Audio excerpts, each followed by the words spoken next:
Assalamualaikum warahmatullahi wabarakatuh. Perkenalkan, nama saya Fitri Oktaviani dari SMA Negeri 16 Bandung, kelas 10F. Di sini izinkan saya untuk mempresentasikan tugas biologi yang berjudul Perubahan dan Pelestarian Lingkungan Hidup. Jadi, pembahasan kali ini ada 6. Yang pertama ada keseimbangan dan perubahan lingkungan hidup. Yang kedua ada pencemaran lingkungan hidup. Yang ketiga akumulasi bahan pencemar dalam rantai makanan. Yang keempat penanganan limbah. Yang kelima dinamika komunitas. Yang keenam adaptasi dan mitigasi terhadap perubahan lingkungan. Oke, lanjut saja ke materi pertama, yaitu keseimbangan dan perubahan lingkungan hidup. Keseimbangan lingkungan adalah kemampuan untuk mengatasi tekanan dari alam ataupun aktivitas manusia dalam menjaga kestabilan kehidupannya. Keseimbangan bersifat dinamis yang dapat mengalami perubahan, tetapi sifat ini menjaga komponennya dan tidak menghilangkan suatu komponen tertentu. Penyebab bahan lingkungan hidup terbagi menjadi 2 faktor. Yang pertama ada faktor alam, yaitu contohnya gempa bumi, bencana gunung meletus, dan tsunami. Yang kedua faktor manusia. Yang pertama penebangan pohon sembarangan, terus penambangan sembarangan, dan bahan-bahan kimiawi. Oke, lanjut, yaitu ada pencemaran lingkungan hidup. Pencemaran lingkungan hidup adalah masuknya atau dimasukkannya makhluk hidup, zat, energi, dan atau komponen lain ke dalam lingkungan hidup oleh kegiatan manusia sehingga kualitasnya turun sampai ke tingkat tertentu yang menyebabkan lingkungan hidup tidak dapat berfungsi sesuai dengan peruntukannya. Bahan pencemar disebut polutan, yaitu beberapa penyebab pencemaran lingkungan hidup. Yang pertama ada di udara. Pencemaran udara adalah pencemaran yang tercipta di udara karena masuknya bahan pencemar di atas batas normal. Ada beberapa polutan yang meliputi zat-zat yang bercampur dengan udara, yaitu sulfur oksida atau SOx, karbon monoksida CO, karbon dioksida CO2, nitrogen oksida NOx, dan hidrokarbon. Yang kedua ada air. Pencemaran air adalah karena adanya sampah yang mengandung senyawa organik dan menggenang di air. Sampah jenis ini biasanya berupa sampah limbah industri, limbah domestik, limbah pertanian, kegiatan pertambangan, kebakaran hutan, tumpahan minyak, limbah cair, pestisida. Oke, lanjut. Yang ketiga ada tanah. Pencemaran tanah memiliki dampak negatif yang sangat berbahaya bagi lingkungan, manusia, hewan, dan tanaman. Tanah yang tercemar dapat menyebabkan tanaman sulit tumbuh, mengandung racun, dan berdampak buruk pada kesehatan tubuh bila dikonsumsi. Yang keempat ada pencemaran suara.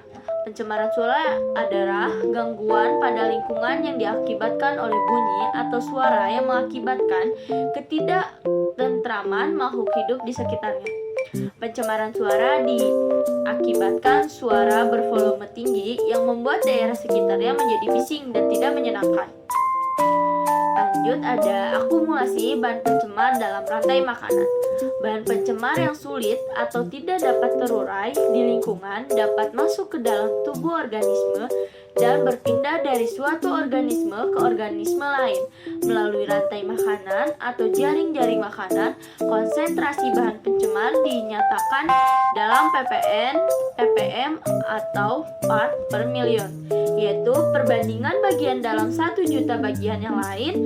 Misalnya bila konsentrasi DDT dalam tubuh ikan sebesar 2 ppm, berarti 2 mg DDT dalam 1 kilo massa tubuh ikan besar.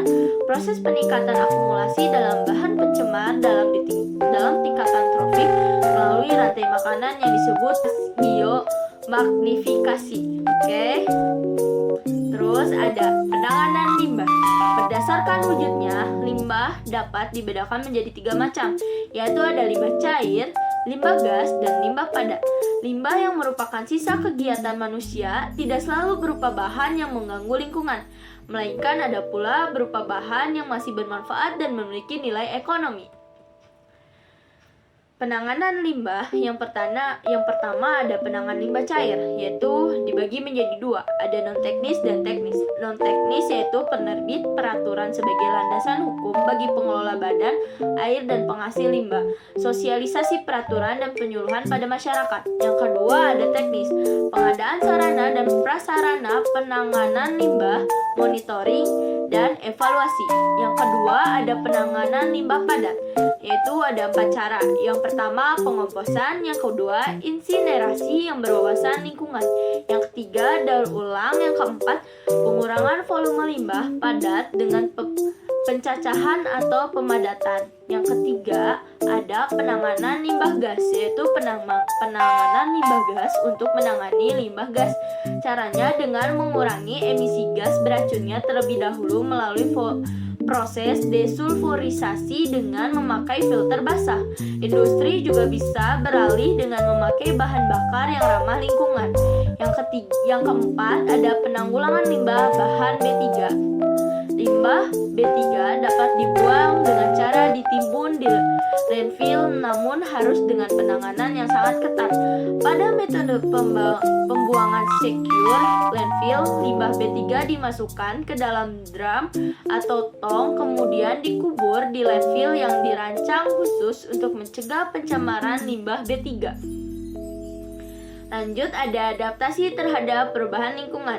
Adaptasi adalah penyesuaian diri yang dilakukan makhluk hidup terhadap lingkungan sebagai bentuk pertahanan diri. Kemampuan beradaptasi berperan penting dalam kehidupan agar terhindar dari ancaman kepunahan. Adaptasi disebut juga sebagai penyesuaian diri, baik itu melalui genetik ataupun habitat. Yaitu salah satu penyebabnya itu ada kenaikan permukaan air laut dan banjir.